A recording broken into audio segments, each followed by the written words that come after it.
2, 1. Are we going to start out on a Monday morning by actually talking about U.S. Steel? A potential takeover? We'll cover that, some other steel stocks. Tesla falling into a danger zone on the charts. I don't know about Tesla here. Christian Fromhertz filling in for Tim Quast at 8:35. It's Monday and it's pre-market prep.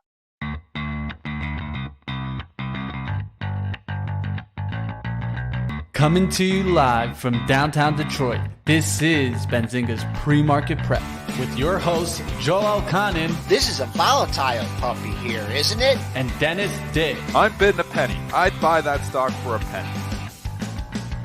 With everything you need to start your trading day.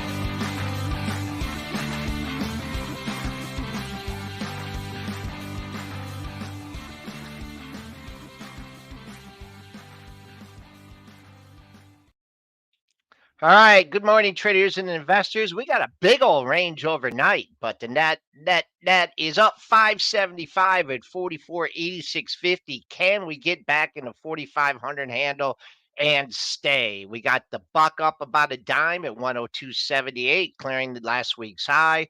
Bonds flat, just under 121. Crude in the red by 54 cents at 82.65. Silver now under 19.50, down 80 cents, 19.45.80. Let's call silver flat at 22.74. And Bitcoin, let's call that flat too at 29,440. Dennis, coming into a week here, starting off with some M&A in the steel industry. Trying, yeah. Value stocks, Joel. We've been talking about value stocks. Well, here's one of those. Go to your trusty Benzinga Pro, open up those details, and look at that PE on US Steel. It's cyclical, though, so you always got to take it with a grain of salt because we know those earnings go up and down depending on where you are in the economic cycle. But right now, the current PE on US Steel, take a guess. What do you think it is without looking? Mitch, what do you think the PE on US Steel is? 10. It is 5. I was going to say 5. Is 5.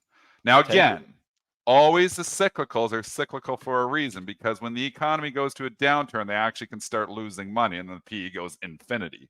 So, I mean, they are in the top of the cycle. We know we've had a huge expansion for a long time here. So the earnings are expected to go down, which is why it's trading with a PE of 5. But value stocks, there may be some people lurking for other ones too, because we've been talking about some stocks trading with 6, 7, 8, 10 PEs, in an environment where NVIDIA is trading 40 times sales.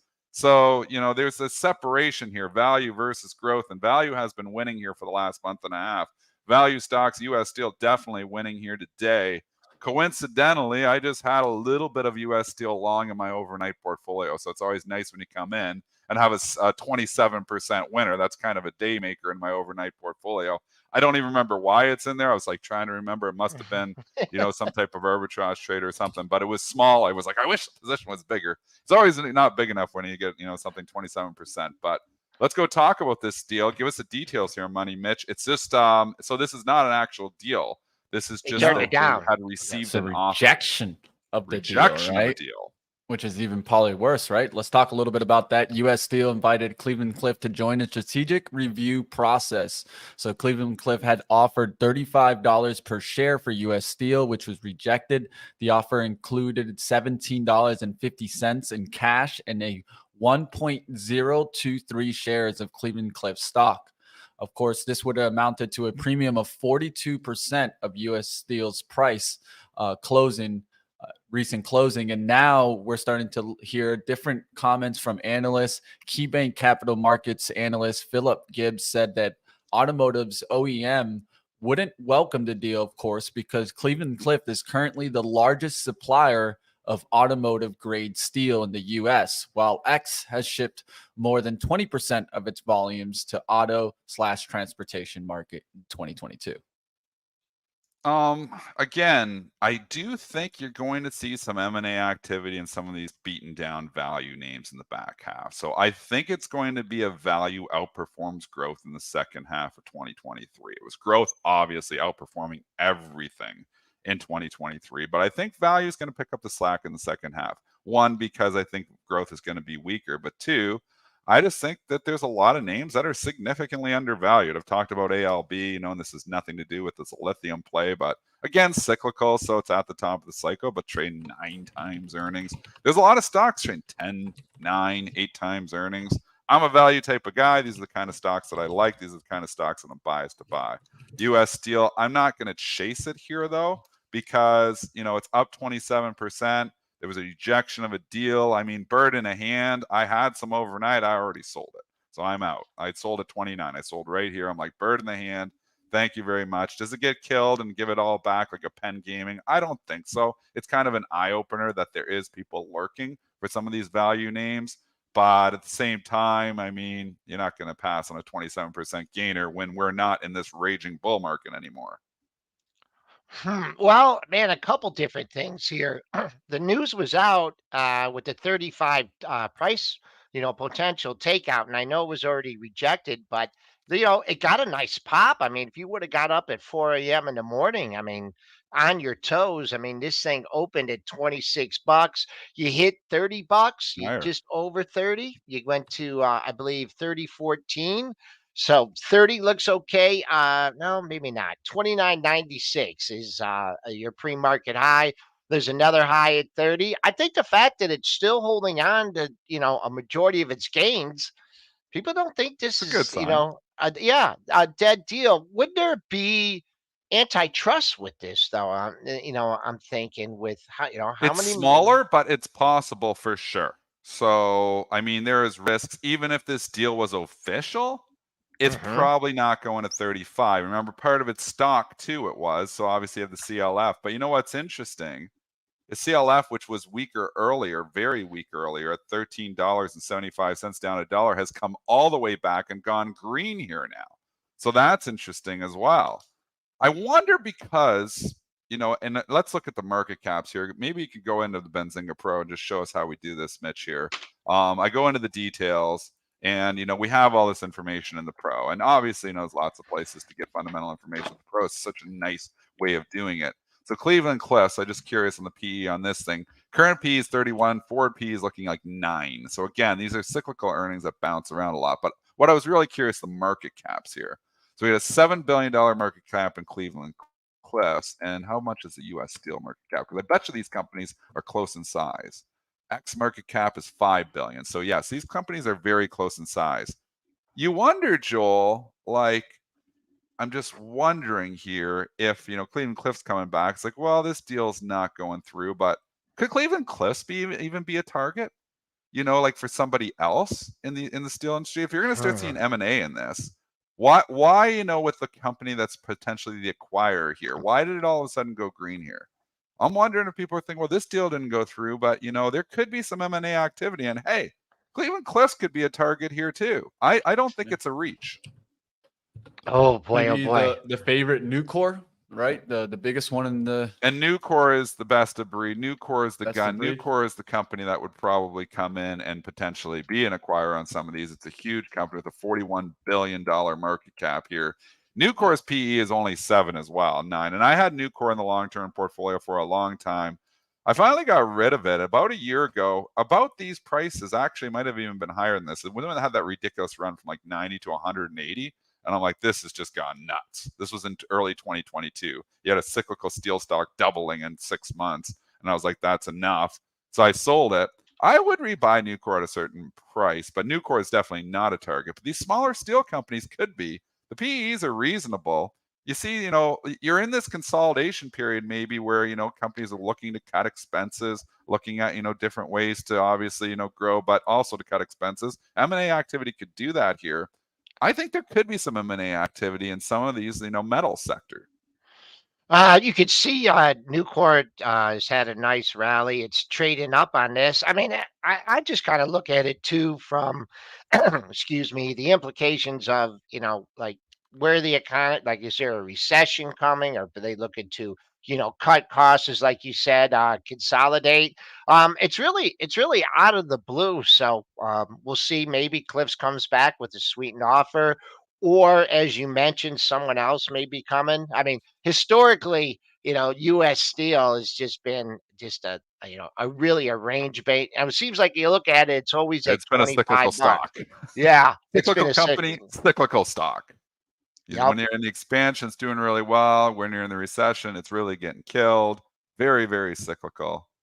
There's two more, like you could talk about ArcelorMittal over in Europe, MT. Steel Dynamics is another one that comes to mind, obviously, STLD. How big Steel Dynamics? We're just trying to get a feel for who the I had it acquirers right could be here. and who It's the about acquirees 16 could be. billion. About Yeah, so it's a little bit 16.9. bigger. Cliffs and X are pretty small in this industry. That's why I almost wonder. That's why, like, people are gonna, maybe question why Cleveland Cliffs is bouncing back. But Yeah. I almost think about it too. I think, hey, if somebody's sneaking around, U.S. Steel, Cleveland Cliffs get together, couldn't you just have one of the bigger guns just maybe go scoop on one of these? So I think if X is a target, I think Cliffs is a target too. So that's why I think Cliffs is not down on this deal, this potential deal. We will see what happens there. There's also MT. That's Yep. Archelator. ArcelorMittal, which we just Who? talked Mittal. about, into Europe. How That big's was a that? hard That's a name big there. one. That's 22.5, and they have Yeah, a they're a big PE one. of They're only getting a up there half the size of 5.4. Nucor. I Yeah. don't think they're a target, but again, their PE is 5 as well. You can just see, again, And they're popping remember, I'm this going to keep morning. saying it, cyclical, but these things are cheap, man. At least if the earnings can continue to be where they're at and we don't have a huge recession coming, these stocks are cheap. We'll see what happens in this space, and we'll see how the automotive OEMs respond to this. Will they make a mention? We'll find out. All right, let's keep going. Let's move to Tesla, of course, as they're doing price cuts in China. Tesla lowered its Model Y long-range performance versions in China. Of course, China's made EVs fell 31% in July due to ongoing EV price competition. And just last month, CEO Elon Musk had warned that further cuts could be expected if market conditions become unstable. So, like I've talked about it in the automotive industry, it seems like it's become the battle of margins, and Tesla slowly but surely losing margins. We gave a technical on these Friday morning. Tesla and Netflix, we did them together, and I said I hate them both from a chart perspective, and I'm at that same spot here. Tesla's now down $8 from where we talked about it on Friday, and Netflix is down $6 from where we talked about it on Friday. I don't like these charts. I think they're both got head and shoulders happening here, especially the Netflix, and I think that there could be a date with 200 for Tesla again here eventually. So I do like Tesla, the company. I do like Elon Musk. You guys know if you've listened for a while that I'm a huge fan of Elon Musk. But we have just had a ridiculous run. I think we're due for a pullback on some of these really highly valued names. And this nosebleed PEs on both of these stocks now. Netflix was reasonable when it was 180. It is not reasonable when it's 422. And if you're going to start seeing any type of a slowdown, people aren't going to be running to buy, $100,000 cars or 40 or 50 or $60,000 cars if they're buying the cheaper models. And Netflix, I just think, subscribers might go up because of some of the cost cutting and some of the password sharing stuff. But the charts don't look good. And sometimes price don't lie. Something like these both look heavy to me. Tesla, we've been talking about this one. After the earnings pop, there's just been pressure on the stock, right? They sold off, and it's just the sellers have been coming down.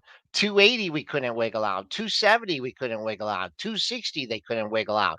240 had been the support, and you closed just above that on Friday. Longer you hang out near support, the more likely it's going to take it out. And now it's in a total danger zone here. Yeah, you could say there's a gap fill at 235.23, but charts like this where it goes up, what it took 1 week, 2 weeks, 3 weeks to make all those gains. We know in this market, if we just look at something like a super microcomputer, days and weeks of gains could be wiped out in just months of gains could just be wiped out in In a one day. day. Yeah. Yeah. Also, I Vicious think, market right now. yeah. Also, been talking to people that that have Teslas and stuff, and yeah, buddy of mine that has one here. He had to go to Cleveland to get it. He just hoped nothing breaks on it because there's he has to go to Cleveland to get it fixed. So I don't know what the reliability is here, but there's a lot of issues, cutting prices, over inventory. it's just in danger zone here. So I'd be, for today, you can look at a gap fill at 235.23. If you've been waiting on that, keep an eye on that. But as far as the dailies go, the only area with two lows in the same area is 223 for Tesla. So keep an eye on that one. And also just like way Ford's been acting since, I mean, these cars, look at that Ford chart. Holy mackerel, The 15 to strike is 12. hitting them, but Yeah. it's also just, I mean, I sold the GM almost perfectly. Oh, you did. That may have been one of the most perfect trades you can make. I bought that thing at 32 in early June. I got out at, I think, 39 or almost $40 in July. It just felt like the second half wasn't going to be as easy as the first half. So I just started raising cash, and GM was one of them. So I mean, am I going to get a shot to rebuy this at 32? That might happen this week. Exactly. I wish we could go back and get our reactions like after every earnings report and for GM, because we're like, man, they're just not buying this. This is just, man, these are great numbers. They're raising guidance. They're doing everything right. Boom, stocks up in the pre-market, sold off during off in the regular session here. So as strong as the housing market is, as strong as other, some of these industrials, man, the autos are they're weak, and now Tesla's joining in on the decline.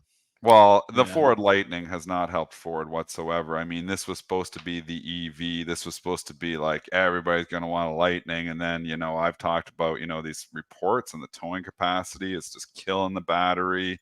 They've had to drop the prices on these things now.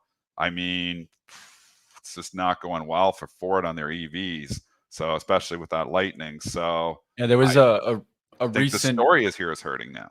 There's a recent story that even the CEO ended up commenting on it. It was a big story about a guy that went on a vacation with his Lightning and then eventually ended up running out of mileage because he went to one supercharger and it was broken. Then he went to the next supercharger and it was broken. And the nearest one was like 36 miles away and he only had 11 miles left. So, of course, all his family's kind of freaking out that the car's is going to give out. So eventually he had to tow the car to a Ford dealer and then actually rent a gas-powered vehicle to finish his trip. And then on his way back, he picked up the Lightning and then brought it back home. He said it was his worst experience and the worst innovation that he's ever seen. So and then stories CEO like had that to comment on it. Stories like that spook people to go on EV. It's like, where am I going to charge? I actually had a buddy who's got an EV and he was coming up to Georgian Bay up here where I live, and he's like, "Where's your charging stations?" It's like the first question he's asking, "Where can I charge my car?" And because I guess in your house I don't have the big 220 or whatever the heck it is. I don't have the thing at all. So, I mean, that's an issue. That's an issue. Oh, we got an invader here too. She must have heard about the bad talk on the. Well, Dennis, it's hard to get gas in Canada too when you're on the 401. I mean, what do they have those? Hey, there's gas stations everywhere. Joel's had one experience in Canada, and he's like talking. There's the 401 the on routes, the service centers, but there's an exit every the only spot you can get nailed is between London. There's like a spot that's just this side of London, and then after London, there's about a good 30 kilometers in there, which is literally 15 or 18 miles. And if you're down your last 18 miles and trying to make it to the next one, that's obviously. You're pushing it here, but that's just untrue, Joel. That's an inexperienced Canadian.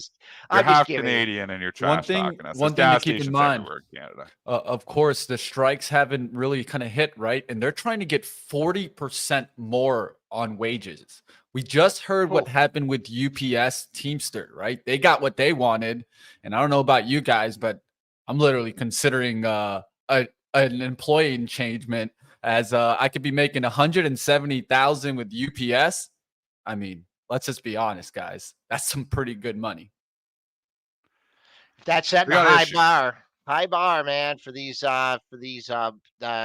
negotiations coming Yeah, up, the and then waivers. and what's the Fed's favorite, the PCE, the wages, man. That's the stickier part of inflation. I think that's why you have some nervousness in the market here and last week, and we got some the Fed minutes coming up and stuff. That the numbers were okay at the end of last week. They weren't fantastic, so I think the market's getting a little bit worried about higher rates, and the bond market is just screaming that, the 30-year bond. We've been talking about that for a while. That can't catch a bid for its life. No, that's an issue here with the overall market. And it's sitting down here near the lows. There's so many red flags in this market, and that's what we've been talking about for the last 2 weeks. Is the TLT started breaking down. We know bonds can lead. It's a good, indicator of where what we're thinking about. And I mean, if you're willing, the TLT starts shutting down. Going up, and the rates are going up here still further. There's issues. So TLT breaking down is an issue here. You could blame is it Fitch? I don't know. But I think, it's just an indicator here. When it started breaking down back in May, that was an issue for stocks. And I think it's the same thing here now. There's just a lot of red flags, and the market is so overextended. And we talked about certain stocks that have been resilient, like NVIDIA last week holding up. Finally, when does it break? When does it break? And you know what? It broke that day, and it's been breaking. Now it's down $30 from the high. Microsoft is now down $40 from the high. So we have had this is a conversation. Maybe we should go this direction. We have had a correction here in a lot of stocks. An official correction is down 10% from the highs. Microsoft is in correction territory now. We have Apple, which is probably close to approaching correction period. We have to do the math. 198 to 177. Yes, Apple's further than a correction, maybe even. Well, it's in a correction territory. Tesla has definitely hit correction territory here now. Netflix is close to correction territory. So certain stocks have hit correction territory already. You have the Qs, which are bloody resilient and not even close to correction territory here. 387, you'd have to knock off almost 40 points, would bring us down to like 347. So you need to spend another 20 points on the Qs to be correction, but that could happen. I mean, it's just not going to be as easy sledding in the second half as the first half. And I think you've got to have some dry powder just in case stocks start to get, a little bit overdone to the downside. What about Meta? You left that off. Now going to be going, sub 300 with a fantastic report. And you know what they're doing? They're selling fantastic reports, and they're not buying the crappy reports. That's the definition of bears in control. Not bear market. We're not down 20%. We've had a pretty good run, but bears firmly in control in the last 2 weeks. That is for sure. And now we just got to keep watch. I did see today Goldman Sachs stepping up and saying on Monday that the first Fed cut would come in the middle of 2024. And the CME Fed tool pricing in about 1/3 chance of a further hike by the end of the year, and already putting in a cut by May. What do you guys think about that? I think it's just wishful thinking. Yeah. Like everybody's like, the Fed went up in rates. We beat inflation. Let's start dropping the rates again. Why are they going to drop the rates and just invite inflation back? Yeah, there's no point in doing that. it. I mean, that's what everybody thinks. They just beat inflation, so now we can bring the rates back down to normal. The reason they're going to bring back rates back down to normal, and we've been saying this for 6 months, not just 6 weeks, 6 months. The only reason to start cutting rates is if we go into a recession. That's when they're going to start cutting rates. And that's why we're probably not going back down to the October lows, because if it really starts to get ugly, they will start to cut rates. But just, you think you're just going to have your cake and eat it too, that we're just going to continue the expansion. Corporate profits is just going to continue to stay at record highs, and they're going to just start dropping interest rates. They don't want to add fuel to the inflation fire. They just put it out. So I see no reason that they're going to start lowering rates. The only reason is if we go into a recession, and then that's not going to be good for stocks. So if you start seeing the S&P back down at like 410 on the SPY, you'll start hearing a lot of talking about lowering rates. But when we're up here near the highs on a lot of stocks here, I see no reason for them to just have rate cuts imminent. I believe they were kicking the can down the road. I think they were back. I don't apply to their research, but we're going to have rate cuts at the end of 23. You remember that mantra for like the longest time? They had that in December. Yeah, we're going to pivot. That could happen, though. That could happen. If we fall off a cliff on the economy, that could happen. But it's not going to happen with the economy as strong as it is. It's not going to happen with no. these economic numbers we continue to get.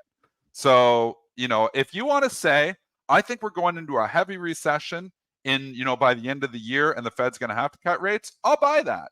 But you want to say, oh yeah, we're just going to have this expansion and corporate profits going to be highs. They're not lowering rates then. Powell's not an idiot. He's not going to give up all these, dry powder that he just put in the Fed's bullet chamber. So I think that as long as the economy remains resilient, which it has, there's no rate cut imminent, folks. All right, let's keep moving. And this is going to be an interesting one. I want to see in the chat who thinks about what they think about this one. In a win for AMC. Yes, we're talking AMC here. The company gained court approval on Friday for its revised stock conversion plan. The move following a sustained legal battle against shareholder lawsuits and challenging the companies to new financial incentives. The value of the sentiment could range between 120 million, Bloomberg Law reported. And the apes, are they going to be happy today? No, they're not. And obviously they applauded this last week or 2 weeks ago when it looked like this deal was dead and it was going to pop, and it popped from $4.50 and it was over $8 obviously on that, announcement that the judge was blocking it. Well, AMC just fights. They love diluting shareholders apparently, and they're fighting here again. So it looks like they're going to get this conversion. At least they're going to try to get this pushed through. There's still a big discount on APE versus AMC, so there's some skeptics out there, but it's an ugly day for AMC, a pretty good day for APE. So APE's up 21%, AMC is down 33%. It's just everything's just been so much dilution in here. And, I'm with the shareholders and saying, why do you want to dilute all the shareholders further? But that's what they're trying to do. They're cheering for dilution. It's not good for AMC, but it's good for APE. Do you try and trade this pair, or is it just too iffy? I was trading AMC just on the chop on Friday because it was really trading like it was so liquid, Joel. The one thing about AMC, it's like you get your order out there, you get done. You get your order out there, you get done. Especially like Friday, like I traded Friday after hours. It was just chopping around. I was just scalping it for dimes, but it just felt like it didn't feel like I was making a call or anything, but it was just so liquid. It was just chopping like that. I was like, I'll play that chop. I took 5 or 6 trades just playing, for dimes. Now it started to leak, and I don't know fundamentally, like, is this, what is AMC? And when we look at it, you can say it was $3. Well, it's not going right back to 70. The market cap on AMC, people are saying, why is AMC so cheap? I had somebody reach out. Why is AMC so cheap relative to its peers? But they're looking at the stock price. You got to look at the market cap. The market cap of AMC is still $8 billion. Maybe not after today, but the market cap on CNK, we're going to the peers, Cinemark, is only $2 billion. IMAX is only $1 billion. I would argue the other. Why is AMC so expensive relative to its peers? And it's because it's got the ape story. So you can't just look and say, oh, it's a $3 stock, and CNK's a $17 stock, and IMAX is, $19 stock. That's not how you value companies. So lesson for the newbies. You don't look at share price to value companies. You look at market cap. Market cap is that outstanding shares times the current share price. Because stock does a stock split, it doesn't mean it just fell 50%, folks. It just means there's more shares outstanding. The market cap's the same. So the market cap on AMC is significantly more than IMAX and CNK. We'll see what happens there. Long-term debt definitely getting big there. We'll see if AMC can continue around playing this game, right? It seems like it. All right, let's go to Monday.com. Q2 adjusted EPS at 41 cents beats the 14-cent estimate. Sales of 175.7 million beat the 169.2 million. Monday.com sees Q3 total revenues to 181 million on a high end 183 million versus a 179.36 million estimate.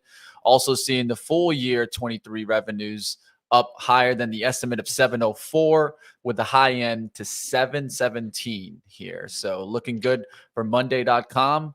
But of course, it might just be the wrong time to report here. What do you guys think? I think I'm not chasing anything up. And again, it's just the environment that we're in when you're chasing stocks and thinking that they go up 10%, they go up 20%. That's in a bull market. We're not in a bull market right now. We were in a bull market in the first half, but we're not really in that market environment, at least at this point in time. The earnings were fine here. It's a nice beat on the top and the bottom line. This Monday earnings, if they reported this a month ago, the stock's probably up like $40.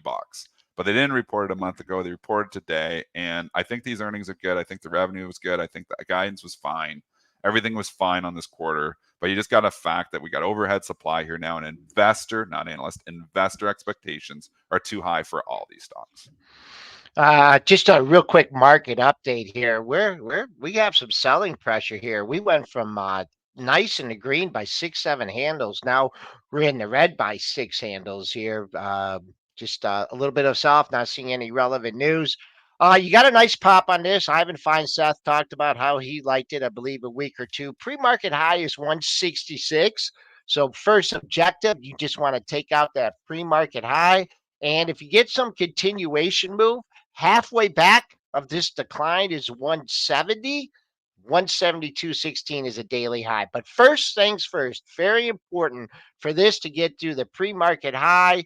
If you're looking for some support, there's really not much in here. 157.72 was the top of Friday's range. And so people are getting their money back, right, from this little decline that you had. I don't know. I don't think you'll see buyer. I think it'd be more natural sellers than buyers. A little bit Overhead of a supply and all pop. these things now. Yep. All right, let's keep going. Let's go to a quick one here. SunNova Energy announcing that it's launched a public offering of $75 million. Of course, in the solar industry, we've been seeing some struggling numbers come out of this.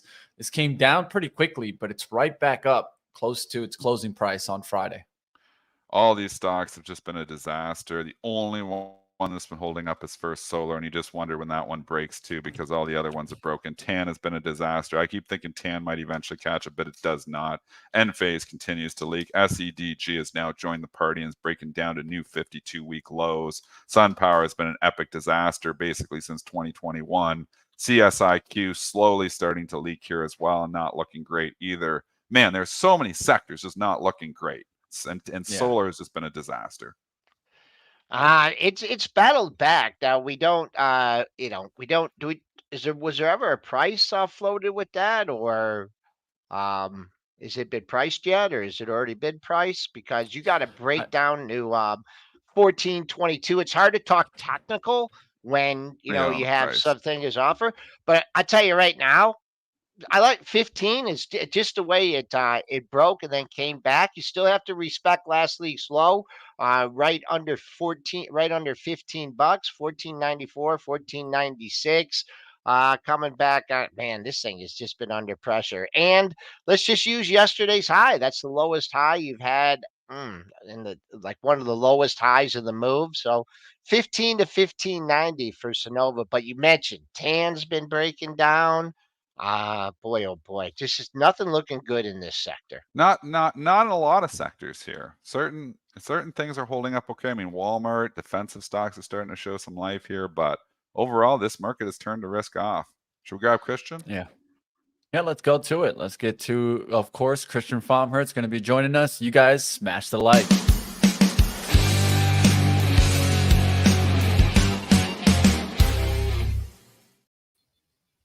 Good morning, Christian. How you doing? We get you a before the market today. How's everything going? Good morning. Happy Monday. Happy Monday. So we've had this retreat.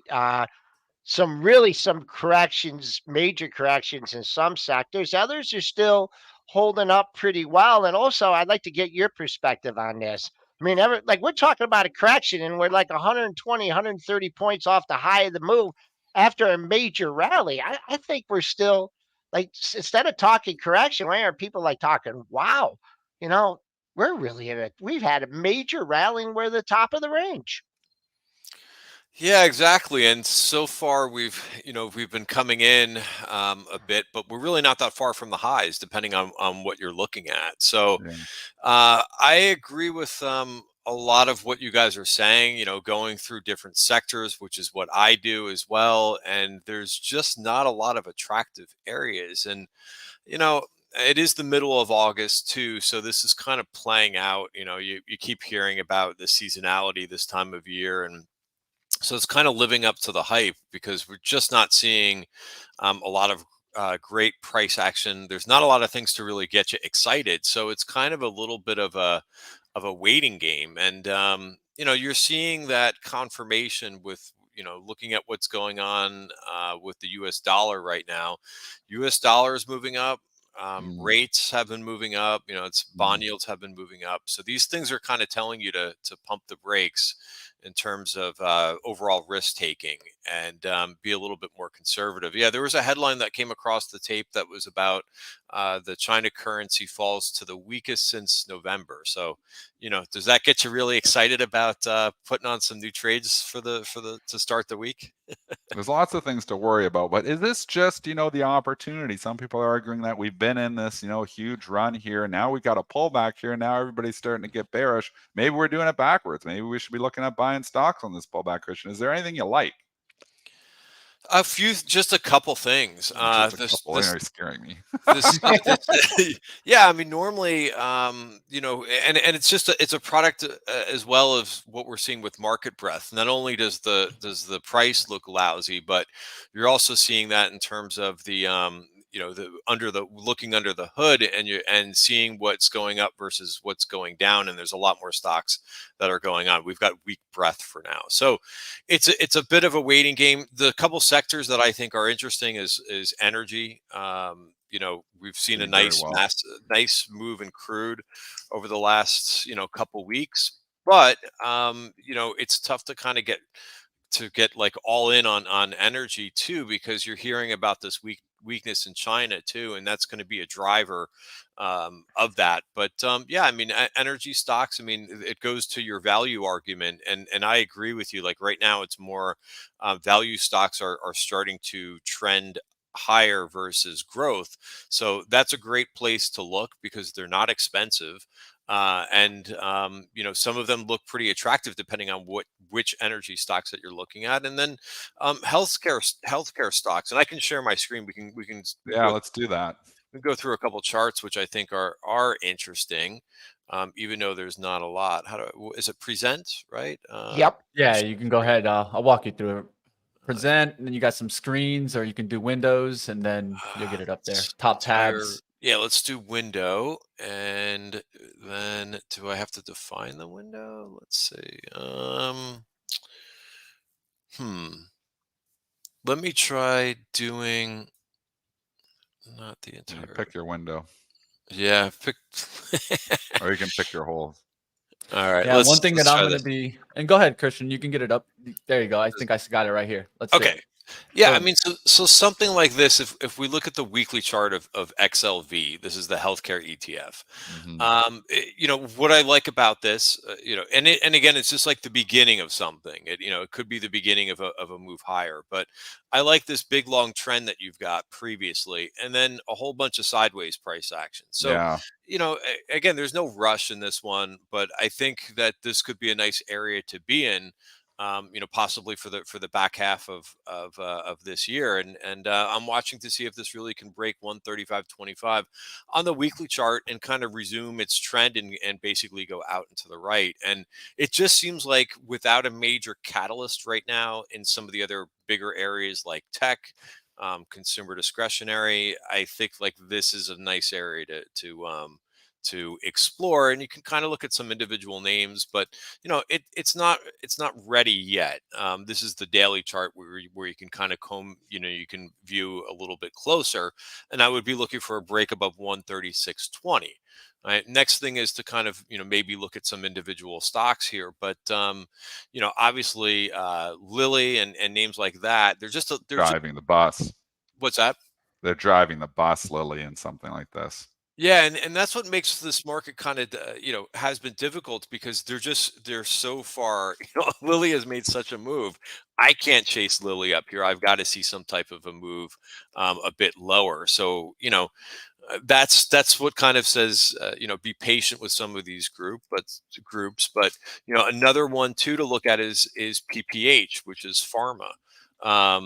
and this is actually breaking higher. So you don't see too many charts like this right now that you've got a full green bar from last week. I mean, this had a nice move, and this doesn't look bad either, in terms of just kind of taking your time and being in something a little bit slower moving. You can make money in these stocks. UNH doesn't look bad either. This name had good earnings, and it's kind of putting in a nice little bull flag consolidation here. So I'm looking for UNH to possibly break higher too. So that's something in healthcare, and yeah, I mean, energy stocks. I'm actually in one stock that's close to you, or maybe somewhere by you, Canadian Natural Resources. Oh yeah, CNQ. Yeah, I mean, so this isn't a bad stock either, which is trying to break out of its sideways range. Again, nothing to knock your socks off here, but uh, you know, I think for this market, these are stocks that I'm looking at right now. I mean, one concern here when you talk the XLV is I actually naturally trade from an arbitrage perspective. I trade XLV counter to the market. So when I see XLV strong, it's actually an indicator that some stocks might be over, that like stocks themselves are overall weak. And you can see in the first half, if you bring up the XLV, had a rough first half. We started the year in 2023 on the XLV up like 137.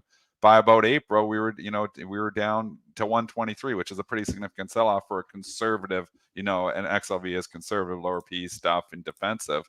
And we did come back, but we've really kind of, not performed well in 23 for the simple reason is that who wants to buy a bunch of, drug stocks when they can buy tech stocks that are exploding, the AI story and all that. So now that the AI story cools out, I was like, oh, what are we going to buy?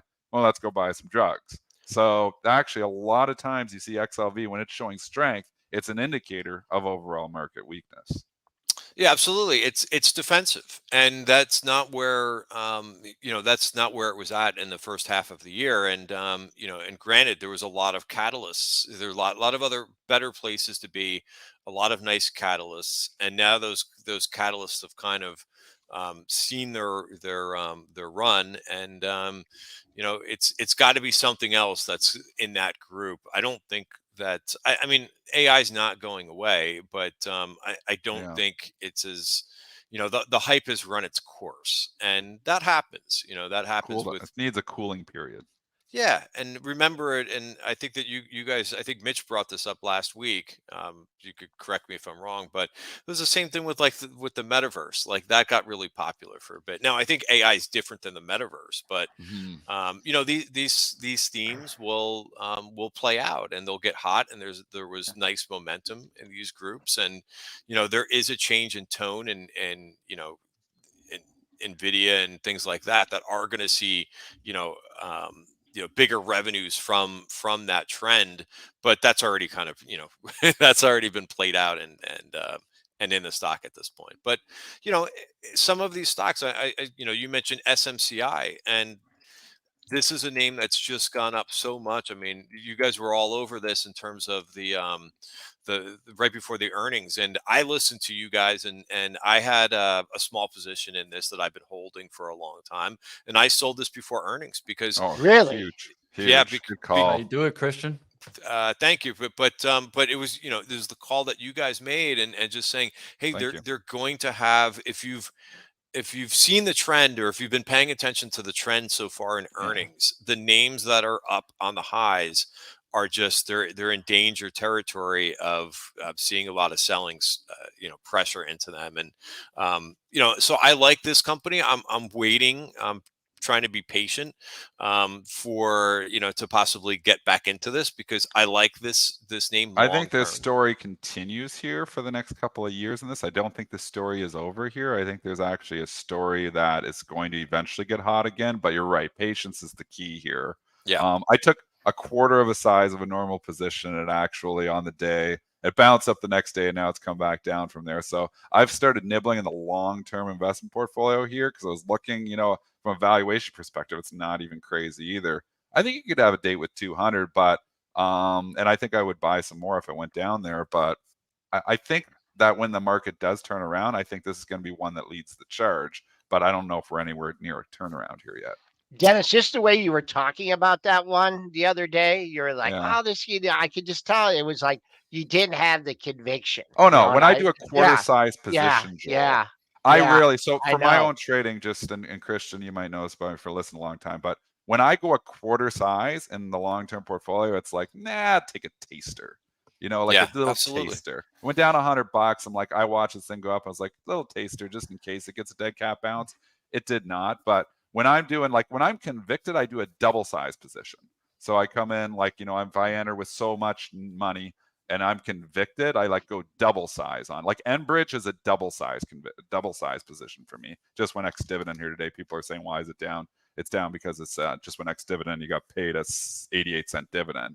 But I mean, that's where we're at here is, this, my double size conviction play is a defensive utility. Well, Right. So I'm somewhat conservative here.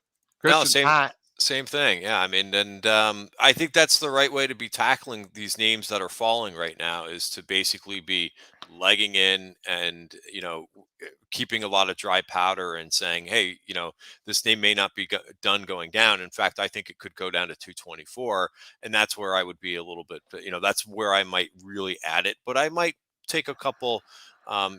Dip your toe in type positions just to get involved a little bit on the way down. yeah, Dennis, actually, it did catch a bounce the day after, after the big down day. it So went up that brought, 15 points from where I bought it. I I bought it know, almost I below. know, I I was up know. 15 points on the next day. I was like, I'm a hero. Oh no, I'm a That's zero why the it went next up. day. That's why Yeah. it went up. Everybody saw the news wires and saw that you were starting a position. Yeah, I started a position. That's it. It went up 15 points. And I was like, oh no, I suck again. I can't sell it. I can't sell it. Christian, what about the overall reaction to Q2 earnings season? Something like Meta now 25, $26 off its high. Yep. It seems like if you beat, you didn't beat enough. And if you missed, you got absolutely punished. What does that say? I know you follow technicals and fundamentals, but from a sentiment point of view, where you stand on that? Well, I think just a lot of names went up a huge amount from the last time that they reported earnings. And that's one of the things that I always compare when I'm looking at a name and what I think it could do on earnings is, hey, what did it do since the last quarter? And like, you look at Meta and when it did jump on earnings the last time, it was like 235. It went all the way up to 300. So just the risk to reward for some of these names just not there for them to continue to hire. But I'm still seeing, like, in terms of what we've seen so far in earnings, I mean, I still have a strong earnings list, earnings names that have actually gapped up or strong earnings, and the price action has been pretty good. I have a number of those names that so there, it's not like we're absent names, but it has been more of the names that have gotten a little bit forgotten about and that are depressed a little bit. Like, I thought that this was interesting last week. This is CyberArk, right? Some of the cyber names really got beaten up over the last couple of weeks. And then this was on the back of one of the names reporting, which was FTNT, and it really brought the whole group down. Palo Alto is going to be an interesting report that reports this week. I'm kind of thinking, like, it's kind of in the middle in terms of, sentiment, and it's decently off the highs, but I'm not sure if it could fall a little bit further. So, and a little further is down another 20 points. But will I take maybe an option, like a call spread or something like this, where my risk is defined? I probably will, because it's decently off the highs. So it's kind of right in that middle. It's a growth name. But it's off the high. So this I would give something more of a chance to. But yeah, I mean, we're seeing this pattern all over the place too in some of these growth names, where after they made their initial charge, they kind of came in, and then their second attempt made a lower high. And then once they made the lower high, there was a failure, even though Palo Alto hasn't reported earnings yet. So that's what I think, that we could continue to see that trend. I mean, Walmart reports earnings this week, but I want no part of Walmart because it has just been a recipe for disaster. Not to say that Walmart can't go up, but the risk reward Yeah. situation is just High not there bar. to be going after Walmart, which is at the 52-week highs, because we've just have seen this play out too many times where a name Yeah. gets beaten up. So Yeah. The It's hard last buying stocks with the investor bars. And we talked about the analyst bar, and the analysts, had a little bit lower bar. The analyst earnings, they're beating your analyst earnings projections because they had lowered them for last quarter and they had lowered them. But now investor expectations are just so much higher because stocks have run so far. So when you come with unrealistic investor expectations, you have Tesla, you have Microsoft, you have Apple, you have Netflix, you have SMCI. You have even, NVIDIA is going to report here. They blew it away last quarter. I think everybody wants to know what they're going to say in 2.5 weeks. But it's the investor bar that has come too high for the companies to meet. And that's why you're seeing these stocks sell off on decent reports. Yeah. So, and if you're patient, which is what we want to be as traders, a lot of times is, let these prices come in a bit because it is August and it is playing out, true to form with just weaker price action. But if we can get through this for the next couple of weeks and maybe sometime into September, I don't know, I don't have a crystal ball, but you might see a really nice second half of the year once this kind of plays out a little bit. So, and everybody always says that they want a dip, right, in some things, right? So we're getting one in some stocks, but I think you just have to be patient and let it play out a little bit further. All right, Christian Fromhertz, founder and CEO, Tribeca Trade Group. You guys know where he's at. Definitely check him out. And if you're not following him on Twitter, what are you guys waiting for? I'll definitely throw up both of those links. It's always good to have you, Christian. Thanks, guys. Have a great day. Have a great week as well. Thanks, Christian. All right, let's get back to the markets. We still leaking, Joel? You're on mute.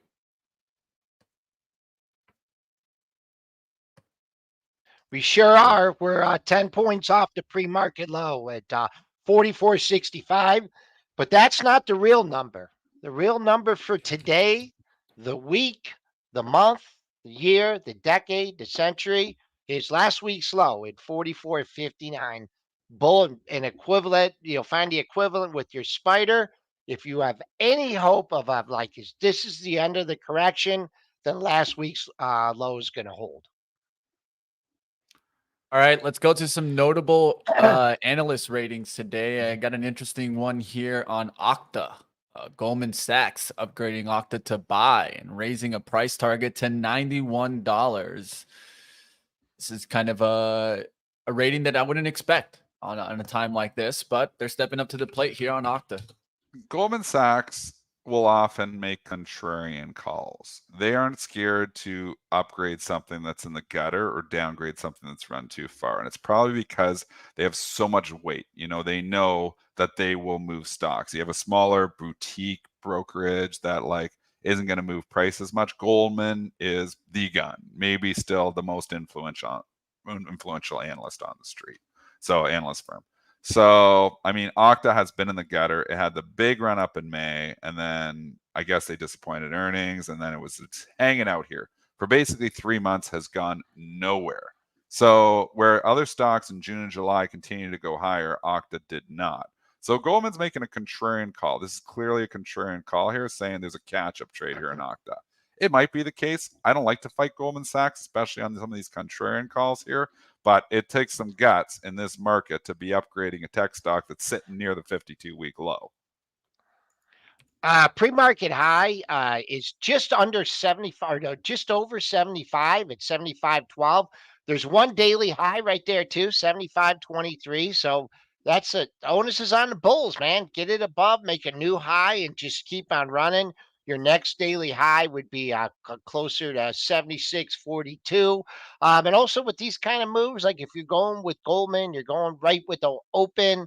You want to see that immediate follow through. You want to see wherever it opens, let's say it opens here at 74.80. You want to see a 75 bid. You want to see pre-market high taken out. and keep the momentum going. For the, probably not the greatest day for, to be an upgrade. Market's kind of Not the greatest wishy-washy. market to be upgrading stocks. It's not No, even about the full day, it's move. about the turn. We've had a turn. We called this turn. We didn't, we were way too early. We stayed bearish way too long, me and Money Mitch. But I got to tell you, we called this turn almost perfectly. We called it that day on the key reversal day. And that's when I started raising cash. The next day we had the pop back, and I was like, I think this is a suckers rally. Go read my tweets. This was on the 28th of July. I said, I think this is a suckers rally. It suckered for one more day, and then it's been straight down since. So, I mean, it did not make new highs. That key reversal day. Sometimes technicals tell the story. I'm not a huge technical analyst.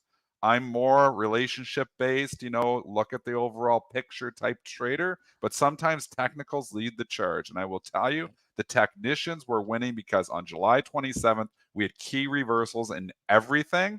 A lot of the stocks did not beat and it did not come back and make new highs on the next couple of days in that suckers rally. And we have been down in the market ever since. So that key reversal day was the day to say, hey, the next day when we got the suckers rally was the day to start lightening up on your stock positions. And those who did that had, obviously were able to hold most of their gains. If you're going short into that, you're making some money.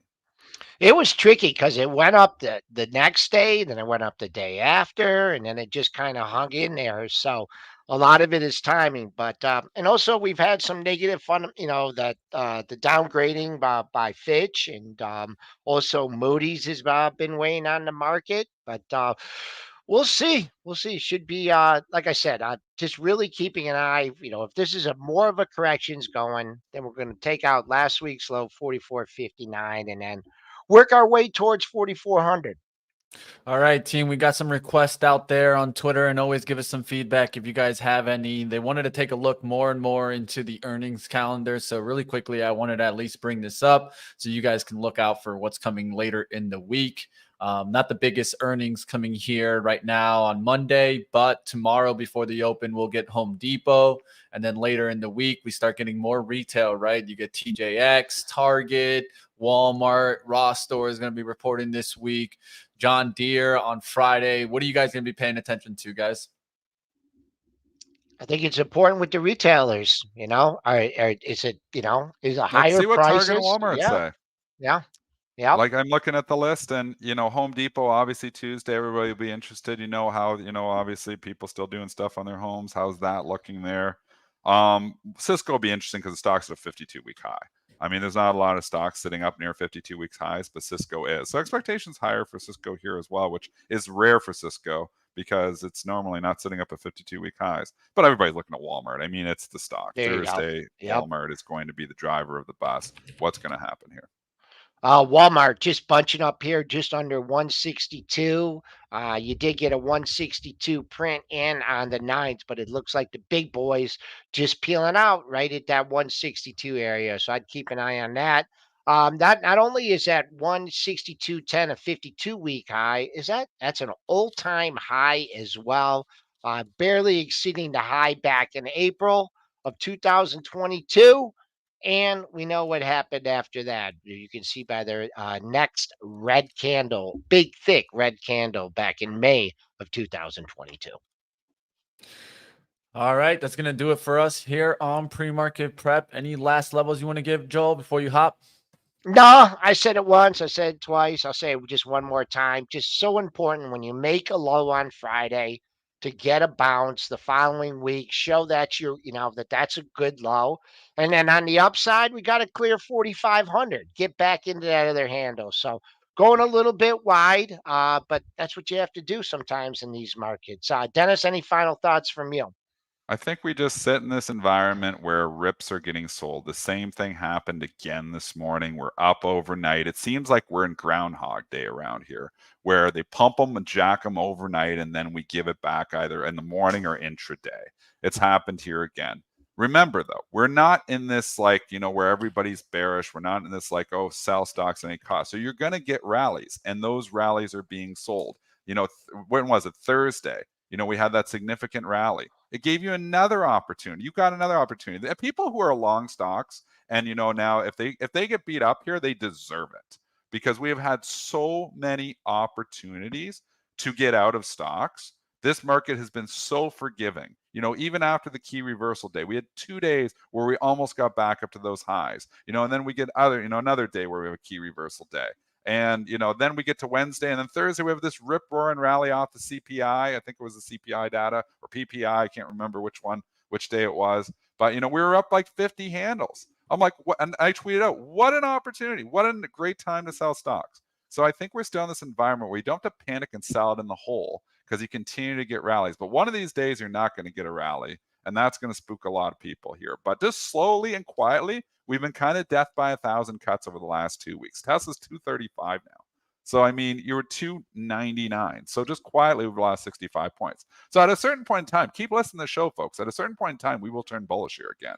And this is, what I was talking about with some people in the chat is like, if I say something bearish, there's people that absolutely hate my guts, because I'm very opinionated. I say stuff, there's a certain, followers on Twitter, 10% of these people absolutely hate me. So if I tweet something that's bearish, and then the next day I tweet something that's bullish, they will hold me to what is wrong no matter what, because I go bullish, I go bearish, I go bullish, I go bearish. I've been bearish for 2 weeks here now. I was bullish back on 25th. Remember when we did that show? The bullish show there where everything was going higher, everything was going up. I'm like, it's just there. The fairy tale world lives, and it's going up and everything. And then 2 days later, we had the key reversal day. And that's when we're like, hey, this is an eye opener. This is a time to start, this bounce the next day was the time to start lightening up. So as a trader, it is your job to change your opinion. As an investor, it is your job to buy good companies at reasonable valuations and hold on. As a trader, it is your job to change your opinion. Yes, I repeated myself because I want you to write that down. It is your job and your right to change your opinion as a trader. And if you don't, you won't be in the trading business very long, because if you just hold and say, oh, all stocks come back eventually, a lot of stocks don't. So you've got to, as a trader, if you're doing this for a career, or more than, just sitting as a long-term investor, you've got to be able to change your opinion when you're wrong. It's important. Everybody's silent now. We're just finished with that. All right, we're gonna wrap it up here. Like always, guys, check out Premarket Prep Plus. Joel will be on there, and of course, we'll be having some great guests on this week. You guys don't want to miss it. We have a special one tomorrow. Cameron Dawson's going to be joining us, so definitely tune in, guys. Nice. Yes, Cameron's going to be back. She'll be coming prepared with the 60 slides. She definitely comes prepared. Does her homework. Guest.